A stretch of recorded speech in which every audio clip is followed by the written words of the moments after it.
2, 1.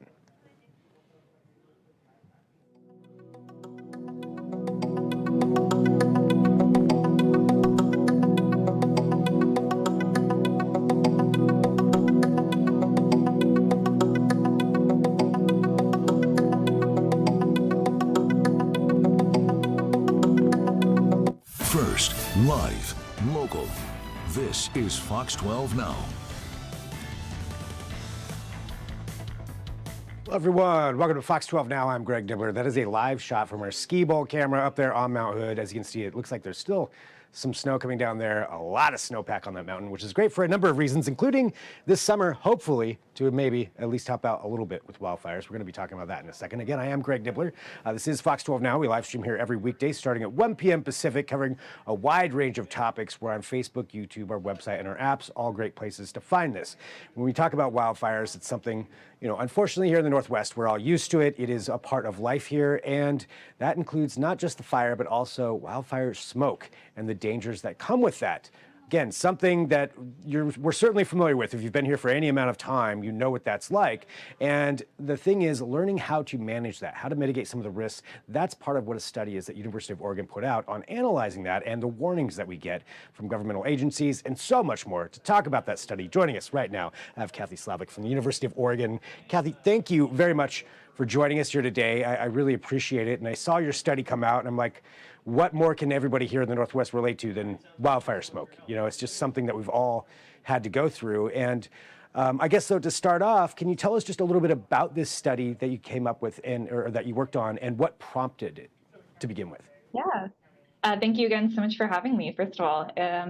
This study came about because I'm actually a new resident of Oregon. I came from Canada originally, and I've only been in Oregon for just under 2 years. And when I first arrived, it was in the middle of the summer. And as someone with asthma, I was actually pretty taken aback at the smoke season and how to deal with that, how to effectively try to protect myself to make sure that I didn't have any exacerbations in my asthma and things like this. So I have to say I was a bit personally invested in trying to figure out where to get the best information, how I could better protect myself to make sure, again, that I was staying safe during wildfire smoke seasons here. Yeah, I mean, I think that's really interesting. Yeah, that you came from Canada down to here, and it's like, okay, wow, what's all this stuff that we have to deal with? And then, and where do I go? Where do I find information? Yeah. Where do you go for information? I mean, I think that is a really good point. You know what, quite honestly, I think somebody who wasn't living here for a long time, that's probably exactly what was needed, is somebody with an outside perspective to come down and take a look at that. So doing that, going through this, you just get down here. Where did you turn for information? Yeah, so quickly I kind of had to filter out, mostly from advice from others, that, you had to use Purple Air, you had to download all these new apps that I was never familiar with. But some of my kind of own experiences, I often turned to government agencies and health officials to try to figure out what kind of steps could I be taking. A huge part of that is, of course, on Twitter. Now we call this X, but back in the day, Twitter certainly was used as a platform for a lot of government agencies to try to get the message out, to try to talk to citizens about things like health risks. We certainly saw that during the pandemic. And wildfire smoke is really no different. A lot of government agencies use it as a platform to try to communicate with folks, to try to talk to them about risks and what things they can do to protect themselves. Yeah, so I mean, and that is and was a good place to go, or at least was a good place to go for that. But as things have changed a little bit, going through that, did you find that information was adequate? Did you find that you were able to filter down and finally get the information that you needed, or was it still just not enough? Yeah, so some of this work that we did, we did find some great things that government agencies were doing here in the Pacific Northwest. We were specifically focused on Washington State and Oregon. And when we took a look at their tweets, their social media messaging, we did find that they did a great job of communicating wildfire smoke risks during kind of the height of smoke season. As you know, that typically sort of happens at the tail end of the summer here. And we saw that there was a lot of messaging that was being pushed out to folks around that time about wildfire smoke. And kind of the risk communication that was happening. But what we did see was that not a lot of that type of messaging was actually going out prior to wildfire smoke season. And as we know, smoke seasons are shifting a little bit over time. They're becoming longer, they're becoming more intense.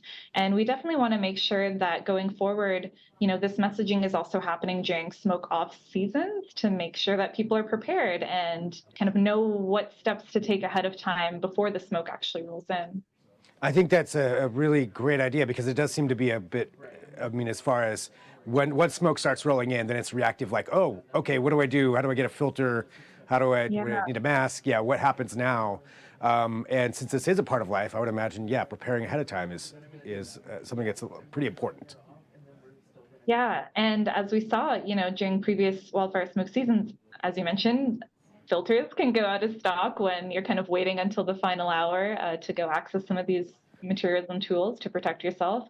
So we want to make sure that people kind of get the message well ahead of time so that they can take some of those actions and do that well before the smoke comes in. So, what are some of your recommendations based on this study for agencies to accurately communicate that information? Yeah. Again, they did some great things. They did highlight, for example, kind of risks that were happening, making sure to highlight the fact that wildfire smoke is a threat to health. So that was definitely a positive thing that we saw that a lot of these agencies were doing. But what we think that could be maybe improved a little bit is highlighting what are some of those solutions and some of those actions that people can take to protect themselves. Where can they access things like filters or air purifiers?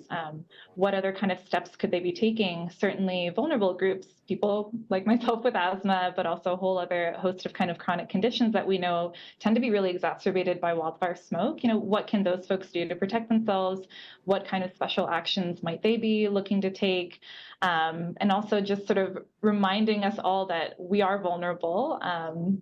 Smoke is becoming kind of an increasing part of the conversation here in Oregon, and let's make sure to really give people the solutions and actions that they can take. Based on this study and your research, not only for this study, but also for yourself, let me rephrase that. Based on your research, not only for this study, but also for yourself, what do you have as far as recommendations for what the general populace can be doing to prepare ahead of time? Yeah, and in terms of what folks like you and I can do is just make sure that we have access to tools that we know kind of work in terms of reducing the risk of exposure to things like smoke. So things like air purifiers work really well. Making sure that those filters that we're getting are actually really good quality, high efficiency kind of filters. Making sure that we're replacing them pretty frequently, especially when wildfire smoke is really quite present. We want to make sure that we're replacing them with fresh filters every so often.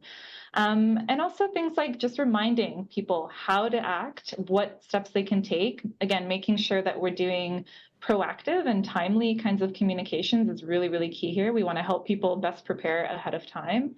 And also things like using the air quality index. It's a really great tool to kind of help people understand the risk at different levels of smoke that might be in the air. And so how can we make sure that we're using existing tools that are out there, communicating these risks really effectively based on kind of evidence-based practices? And what's the response been so far from some of those governmental organizations that we're used to turning to when it comes to wildfire smoke warnings? Yeah, so we did actually get some feedback from some folks at the Environmental Protection Agency who were really, really helpful in providing some initial feedback on earlier drafts of this paper that was recently published.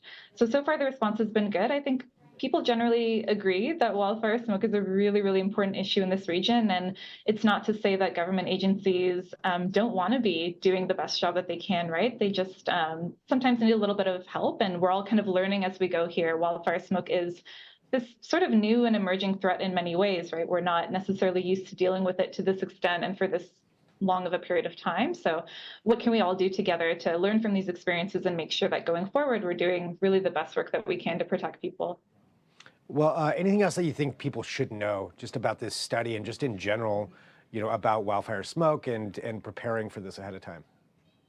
Yeah, I think, unfortunately, this is kind of the new reality in many ways in the Pacific Northwest. And there are so many ways that we can adapt to protect ourselves and keep everybody safe. So let's just make sure that we kind of use the tools that are available and kind of stay tuned to emerging evidence as it comes along, because we are learning every year, what kind of new connections might be made to potential health effects in smoke. And so I think a lot of these conversations are, for better or for worse, going to be kind of adapted on a year-to-year basis as we learn more about wildfire smoke.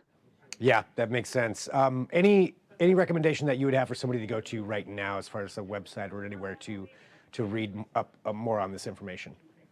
Yeah, I mean, the Centers for Disease Control has a lot of great information. Oregon Health Authority as well has some really great resources about wildfire smoke. And where I work, the Center for Science Communication Research, we're doing some really, really interesting kind of follow-up studies about how to communicate wildfire smoke risks, especially with parents here on the West Coast, and how can we make sure that we're fine-tuning messaging to kind of help parents make the best decisions that they can about how to protect their kids from something like wildfire smoke.